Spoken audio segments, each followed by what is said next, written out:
பிரியங்கா காந்தி அவர்கள் இந்த விஷயத்தில் ரொம்ப ஈடுபாடாக இருக்காங்க. தாவேகாவோட தனியாக வந்து ஒரு கூட்டணி அமைக்கணும், பாஜகவோட அவங்க போயிடக்கூடாது, காங்கிரஸோட வந்து தாவேகாவை பண்ணி தமிழ்நாடு, கேரளா, பாண்டிச்சேரி 3 இடத்துலையும் இந்த கூட்டணி இருக்கணும், அங்கெல்லாம் துணை முதல்வர் கொடுத்துடலாம்.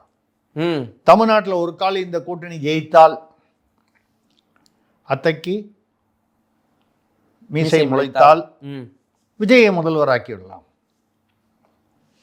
அப்போ மற்ற இடத்துல துணை முதல்வர் பாண்டிச்சேரியில், கேரளாவில் என்ன, அங்கே மற்ற இடங்கள்லாம் வந்து இண்டி கூட்டணி, காங்கிரஸும் மார்க்சிஸ்ட்டும் ஒன்றா இருக்குது. ஆனால் அதே வயநாட்டில் யார் நின்னா, இவர் ஒரு சீனியர் காங்கிரஸ் தலைவரோட மனைவி, இவர்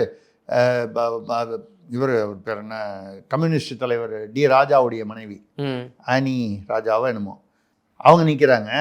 எதிரில் வந்து முதல்ல ராகுல் காந்தி நின்னாரு, அடுத்த பிரியங்கா காந்தி வந்துட்டாங்க.